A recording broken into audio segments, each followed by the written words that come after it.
On today's episode, we'll discuss what a successful offseason would look like for the Dallas Stars. We'll talk about the restructuring of the defense, which players the Dallas Stars need to re-sign to new contracts, and which potential free agents could find themselves wearing a green sweater by the start of next season. All of this and more coming up on today's episode of Locked On Stars.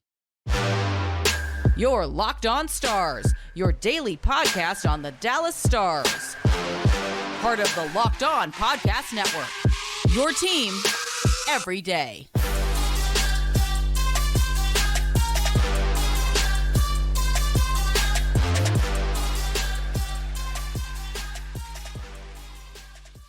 Howdy, Stars fans. Welcome back to the Locked On Stars podcast, the only daily podcast covering the Dallas Stars, part of the Locked On Podcast Network, your team every day. I'm your host, Dane Lewis, your local expert on all things Dallas Stars hockey, coming to you on this Thursday, June 1st. And this episode is brought to you by FanDuel Sportsbook, official sportsbook of Locked On. Make every moment more and visit FanDuel.com/LockedOn today to get started. And whether this is your first time here or you are a recurring listener, thank you for stopping by and making Locked On Stars your first listen every single day. Be sure to subscribe to the show on YouTube. Follow us on your favorite podcasting platform of choice. We are always free and available, no matter where or how you choose to listen. And today I want to break down some of my thoughts on what would make for an ideal Dallas Stars offseason. Of course, I would be curious to hear what you, the listener, the viewer, also think. So if you're watching on YouTube, be sure to hop in the comment section down below and let me know what you think would make for a successful offseason for the Dallas Stars organization. I imagine that we'll probably agree and see eye to eye on a few of these, but there might be some things that I want to see that you don't, and vice versa. So be sure to let me know either in the comments down below or on Twitter at Dane_Lewis at Locked On Stars. But I feel like the first place that you have to start when you talk about the Stars and their need for change in the offseason, it really begins defensively. It's no secret that the Dallas Stars must address the personnel at the defenseman position this offseason, because just about everyone who was on the team this season has at least one more season left on their contract outside of Joel Hanley, who, being in his early 30s, not a major productive defenseman. I don't necessarily see him coming back, but everyone else has at least one more year left on their deal. I think really the surefire locks for the team next year, of course, Miro Heiskanen is not going anywhere. I think Thomas Harley, even though he's currently on an entry-level contract, he's earned his way to being a full-time NHL player next season. Esa Lindell, I know that there might be some people that are ready to move on from Esa, but he does have a no-move clause in his contract, and also he's making $5.8 million. Even if there was some sort of trade or some way to move him, I don't see the Stars looking to move on from Esa Lindell. And I also personally am not ready to see the Stars move on from him. I know he's not the fastest defenseman, but I still do think that he provides some value to this team. And I also think Nils Lundkvist, who we haven't seen in a while because he hasn't played in the playoffs, I think that he will be on the roster next season, and hopefully with a little bit more consistency. I know this was a up and down year for Nils just because he's so young and an undersized defenseman in a lot of ways. But I think some of the flashes of potential were certainly there, and hopefully some time off and whatever he's able to do development-wise and growth-wise this offseason will benefit him. And I imagine that the Stars would hope that he can be a full member of the six-man unit next season, given that they gave up a first-round pick in this year's draft in order to acquire him. But everyone else, I'm kind of up in the air about, and really, my thoughts range from I don't want to see them on the team to I don't really know what their role would look like, or really, how much value they provide to the team moving forward. And I already know that there's going to be plenty of people who say the Stars need to go out and they need to get, all these big defensemen that are the size of Jamie Alexiak and that hit people and, are really the enforcers. And it's nice to have enforcers on your team every now and then. I won't deny that. But I feel like some of what people that want that are wanting is a more bruising and physical, breaking you down style of play.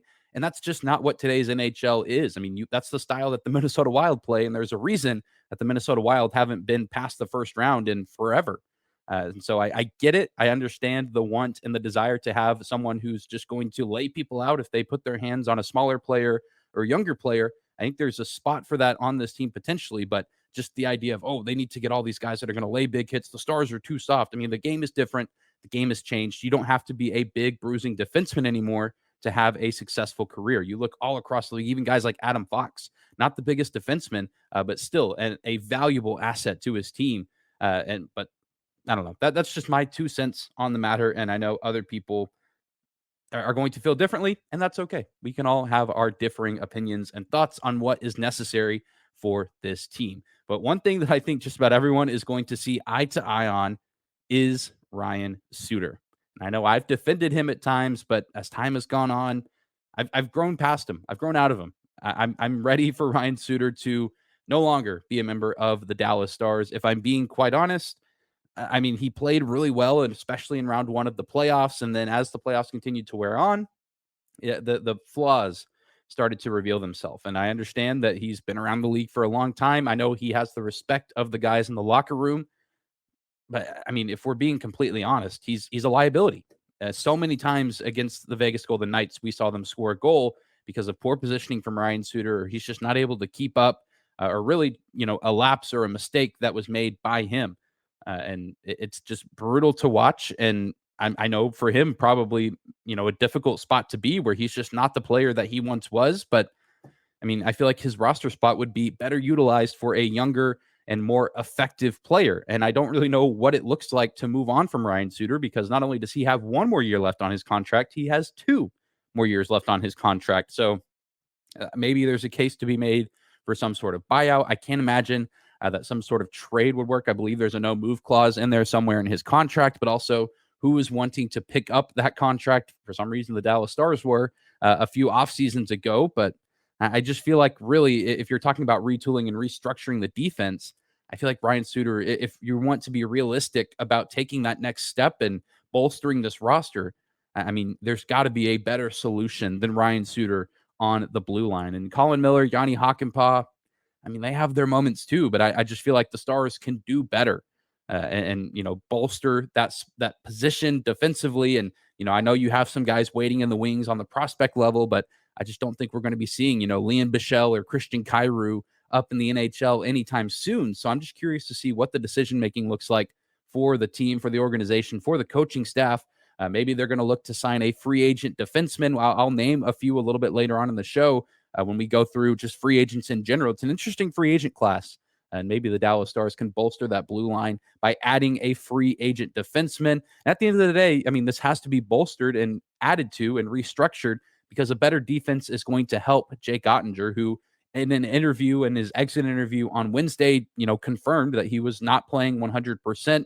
That lower body injury that he sustained earlier in the season, I don't think ever really fully healed, according to Jake. And so he really hasn't been playing at 100% for a while now. And, he's played 81 games or 82 games this year as a starter in the regular season and in the playoffs. And he can only do so much. But if he gets a better defense in front of him, that's going to make his job much, much easier. And all around, it's just going to make the team better. So I believe that the changes need to begin with the defensive core on this team, and maybe getting some new faces in there, some new bodies. Hopefully the addition of a more NHL-ready Niels Lundqvist also beneficial to the team.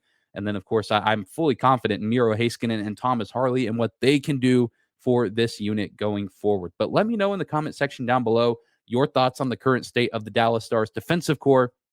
Who do you want to see out of the lineup? Who do you want to potentially see brought in as a free agent or added to the team? Maybe it's via trade as well. Let me know your thoughts if you're watching on YouTube in the comment section down below. Well, coming up next, we are going to talk about the next step to having a successful offseason for the Dallas Stars. We'll talk about which players that are pending free agents need to be re-signed and which ones the Stars need to let walk. We'll talk all about that coming up next. Today's episode of Locked On Stars is brought to you by our friends at FanDuel. Make a fast break to FanDuel during the NBA playoffs, because right now, new customers can get a no-sweat first bet up to $2,500. That's $2,500 back in bonus bets if your first bet doesn't win. There's no better place to bet all the playoff action than America's #1 sportsbook. Just visit FanDuel.com/lockedon and get a no-sweat first bet up to $2,500. That's FanDuel.com/lockedon. FanDuel is an official sports betting partner of the NBA and the Locked On Stars podcast. I want to thank you again for making Locked On Stars your first listen every single day. For all the everydayers out there continuing to make our show a part of your daily routine, even here in the offseason. And the Dallas Stars looking to have a productive offseason and get back to where they were, to the Western Conference Final, and hopefully take that next step forward next season where they win the West and eventually find themselves in the Stanley Cup Finals. Which would be incredibly exciting, but a lot needs to be done with this team here in the offseason to make sure that they put themselves in that position. And a lot of that has to do with who do the Stars need to re-sign. It looks a little bit different this offseason than it did last offseason. Last offseason, we needed to see Jake Ottinger and Jason Robertson both get new contracts. We know Rope Hintz was coming up and needing a new deal, and all of those players are now locked up long term. And so there's still a few, I's to dot and T's to cross, if you will, but it's not as urgent in my mind. There are 7 players on the Stars roster who are set to be free agents this offseason. One of them is Joel Hanley, the only defenseman listed to be a free agent. Again, I don't think he's going to be coming back. I don't see the benefit of it when you could add a more effective player, although Joel Hanley, I believe, did play pretty well in the playoffs, but I just think you can do better than maybe a Joel Hanley at this point with the current team that you have. But the other free agents, all in the forward position, Freddie Olofsson, Yoel Kiviranta, Luke Glendening, Max Domi, Evgeny Dodonov, and Ty Dellandrea. And in my mind, Ty Dellandrea seems to be the top priority in terms of re-signing. He was the Stars' first-round pick back in 2018. I feel like it's a lock. It's a guarantee that Ty Dellandrea is going to be re-signed. I know that maybe that sounds like recency bias with how well he played in Game 5 against the VGK in the Western Conference Final, but I think he had a very productive year in general. He spent a lot of time playing with Jamie Benn and Wyatt Johnston. I was impressed with what I saw. There is some offensive firepower there, but he's also a pretty good defensive forward too. He can play on the penalty kill and just plays a pretty strong and well put together game in general. I think he's only going to get better from here. I would personally like to see him get re-signed, and I really have no doubt that Jim Nill and the front office will do what it takes to make sure that Ty Dellandrea is back with the team next season. And then after Ty Dellandrea, it kind of comes down to the 2 newest members of the team, and Max Domi and Evgeny Dodonov. I think both of them would be excellent for the Dallas Stars to re-sign and pick back up. Max Domi actually, in his exit interview on Wednesday, also expressed that he would love to stay in Dallas, that he's looking for a little bit more security just in terms of staying somewhere long term. He's been a journeyman over the past few years, just going from team to team. He's been a very popular player at the trade deadline over the past handful of seasons. And you have to imagine where he's at in his career that he'd like to settle down a little bit and stay in one place. And so I think that he would be an excellent long-term acquisition for the Dallas Stars. Nothing crazy, nothing super long-term, but I mean, you sign him to a 2-3 year deal and not have to spend a ton of money to retain him. I think that's an excellent pickup. I know I've talked about at length before. I think he embodies what the Dallas Stars are all about really well. He plays hard with every single shift that he has. He's a very smart player. He's very patient with the puck. He fights hard, even though he's not the biggest player. Evgeny Dodonov, also a very effective player for the Stars, especially in the postseason. It's a shame that he got injured in the series against the Golden Knights. I'm not saying that him playing would have meant the Stars could have came back and won in 7 games, but certainly would have helped to have Dodonov out there, a very skillful player who can score goals and started to develop some nice chemistry with Jamie Benn and Wyatt Johnston. I feel like, it feels a little bit unrealistic to think that we'll get both back, but I would be pleasantly surprised if the Stars are able to re-sign both. I personally am leaning Max Domi if they're only going to get one over the other. I can understand, though, if people would also lean Evgeny Dodonov. They're both excellent players, and I think they both provide value to this team, just with some other potential prospects coming up and maybe some other moves looking to be made for the Stars in free agency or via trade. I just don't know if it's entirely possible, but it's something that we're going to keep an eye on.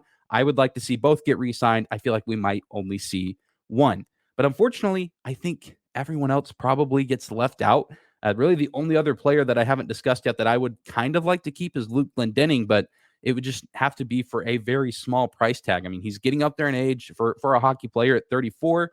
And I mean, he's effective. He can win faceoffs. He's a pretty good penalty killer, but the Dallas Stars seem to produce those kind of players like clockwork.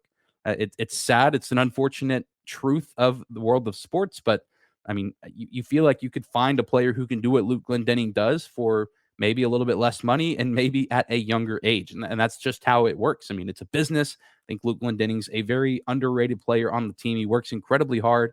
if the Stars can find a way to bring him back for, maybe less than $2 million, you can sign me up for maybe one more year of Luke Glendening. A personal favorite of mine. Really enjoy watching him play, but Freddie Olofsson, I feel like, is a guy that has earned a role somewhere in the National Hockey League on the bottom six. I just don't know if that place for him is going to be Dallas. And Yoel Kiviranta, I go back and forth on. Obviously, forever a legend here in Dallas for what he did in Game 7 of the Western Conference semifinals against the Colorado Avalanche. But if you take that away, can you really make an argument for really wanting to keep him? Yeah, he's effective at times, good penalty killer. Every now and then he gets the offense going a little bit. But again, it just feels like maybe his time here in Dallas has come to an end. I'm curious to see what is done with Yoel Kiviranta. That's maybe the one that I'm like least certain about of what the Stars are going to look to do, because I think that the team enjoys having Kivi around. And obviously, I know some of the fans have started to like him too for what he did back in the playoffs a few years ago. And just in general, very quiet, soft-spoken guy, but I think very well liked by the organization, by his teammates, by the fan base too. But some interesting questions to be answered in terms of who needs to be re-signed. Again, I think Dellandrea is a lock, and everyone else, it's kind of up in the air, but it's kind of nice to not have as big of a sense of urgency this offseason as this time last year. We were worried about Jake Ottinger and Jason Robertson. And then, after we got them signed, it's like, well, we get to do it again next summer with Rope Hintz. But shout out to Jim Nill for getting that taken care of. So now the stress is down quite a bit. But I'm sure we'll be discussing some of the long-term plans for some of these players that do get re-signed and do get new deals. So be on the lookout for that this offseason, as we discussed Ty Dellandrea, Max Domi, Evgeny Dodonov, and anyone else that the Dallas Stars potentially sign. Again, this is just what I think that we'll see and kind of what I want to see. This is just speculation. So I really have no, proof that any of this is going to happen, but this is just what I imagine is going to happen. Again, if you have thoughts, be sure to let me know in the comment section down below or on Twitter. Well, coming up next, we will discuss some free agents that maybe could find themselves coming to Dallas this offseason. It's a very top-heavy free agent class, but some very intriguing names on the list. Could we see some NHL superstars playing in Dallas alongside Jason Robertson, Rope Hintz, Miro Heiskanen? We'll discuss that coming up next. All right, I want to close out today's episode discussing some potential free agents that maybe could find their way to Dallas this offseason and help, add some depth to the lineup to make sure that the Dallas Stars are competitive yet again in the Central Division and that they can make a case to be one of the best teams in the Western Conference. But this is a very weird free agent class. It's very top heavy, very big names at the top. But then after the first 4 or 5, there's just a massive drop off somewhere in there and some names that, maybe aren't as recognizable. And then even some of the more recognizable names, you look at some of the ages on those players and you think, do we want to sign them to a 2-3 year deal for a lot of money? It depends on who you are and where you feel like your team is at this current stage in the year 2023 at the start of the summer. And I know there's also going to be that crowd that says, oh, before the Stars sign free agents, you got to ditch Jamie Benn and Tyler Sagan. But both of them have no move clauses in their contracts. And even if they were to get moved or, be shopped for trades, nobody wants those contracts. Jamie Benn only has 2 years left on his deal. I can nearly guarantee you that the Stars are going to let that play out. What comes for Jamie Benn after that, I'm not quite sure. But Tyler Sagan, for sure, no other team is touching that contract for the price and term. So I feel like that's just out of the question this offseason. But I know, again, with the people that want just, copy and paste Darian Hatcher all over the lineup, there's also going to be the people that want both of them gone. It's not realistic. It's not going to happen this offseason. So keep dreaming, I guess. But the Stars could still potentially add some free agents to the lineup this offseason. Of course, there's the big names out there that we still don't know if some of these guys are going to stay with the team that they were traded to at the deadline or if they will look to go elsewhere. I'm talking about Patrick Kane, Ryan O'Reilly, Vladimir Tarasenko. I don't envision any of those three coming to Dallas, but it would certainly make headlines and certainly make things interesting for the organization. Two of those guys, Patrick Kane wasn't a captain of the Chicago Blackhawks. That was Jonathan Toews, but Patrick Kane, Ryan O'Reilly, Vlad Tarasenko, all of those guys have won Stanley Cups before and would be very intriguing adds to the lineup on offense. I mean, it's already a pretty explosive offensive group. And then you add any of those guys and the talent that they bring, and it certainly elevates the team to the next level. But I think defensively, too, you have to look at some of the free agents, and there's some very nice names out there. Dmitry Orlov is one that pops up to me. He got traded from the Washington Capitals to the Boston Bruins in the middle of the season at the trade deadline. I think that he could be an interesting pickup. Shane Gostisbehere, who went from Arizona to Carolina, I think that he was a guy that was a sleeper potential trade deadline acquisition for me for the Stars. Obviously, didn't work out because he went to Carolina, but could keep an eye on his name as well. Really, regardless of who it is, I do expect the Stars to make some sort of move in free agency. I don't think it's going to be a big, flashy move. It might be similar to last year where they pick up a few. I mean, really, Mason Marchment was the only big notable pickup. I know they got Colin Miller in free agency as well, but really, Marchment was the big, I guess, quote unquote, blockbuster deal. If you want to, you can't call it that, but if you wanted to for the Dallas Stars, I don't really anticipate anything big. But I would like to be pleasantly surprised, and I feel like the Stars like the group that they have. I know Jim Nill likes to say that I like where we're at, and I think that he probably does like where the roster is at for the most part, especially with forwards, especially offensively, with the guys that are currently at the NHL level. But again, you have to remember you're probably adding either a Logan Stankoven or Maverick Bourque. Maybe, just maybe, you're adding both to the lineup. That would be a pretty big jump, but you have to imagine that you're getting some of those guys and whoever else prospect-wise might be ready to make the jump from either the minor leagues or the juniors to being a full-time NHL player, or at least maybe getting a roster spot for the first handful of games of the NHL season to see if they're ready to be an NHL player. So, I mean, this is all early speculation right now as it's the early stages of the offseason for the Stars. The season for the NHL hasn't even ended yet. We got to get through the Cup final. The draft is going to be super weird because the Stars don't have their first round pick because of that trade that they made for Niels Lundqvist. So it's a weird start to the offseason where we're not even really going to get excited about a first round pick, which is a little bit of a shame because this is a fun draft class, even outside of those first few picks. I know it's a very top heavy draft, but it's a very talented and pretty deep draft from what I understand from people who know a lot more than me. But we'll have to get some draft experts on here this offseason to potentially give us some insight on some guys that the Stars could draft in the second or maybe even some of the later stages, because every now and then teams find some absolute steals in the 4th, 5th, 6th, and 7th rounds of the NHL draft. But that is going to do it for today's episode of Locked On Stars. Thank you again for tuning in and making us your first listen every single day. Be sure to subscribe to the show on YouTube. Follow us on your favorite podcasting platform of choice. We are always free and available, no matter where or how you choose to listen. You can also find us on social media. Just search Locked On Stars on YouTube or Instagram, Twitter. You can also find me at Dane_Lewis on Twitter as well. We'll be back here tomorrow, probably kicking off our very first player evaluation. Thinking about maybe starting somewhere on the top line, either Rope Hintz, Jason Robertson, or Joe Pavelski. And we'll kind of go through and talk about what players have done well, what they need to improve on, and where I envision them, or really how I envision their role playing out next season. Should be a ton of fun. We did it last year, and it seemed like you guys seemed to enjoy it. So hopefully you'll get to enjoy it this year. And I'll be sure to put some stuff out on Twitter to gauge you guys' thoughts as well about how you think players performed and what your expectations are for them moving forward. But thank you guys again for tuning in. Take care of yourselves. Enjoy your Thursday, and we'll see you right back here tomorrow.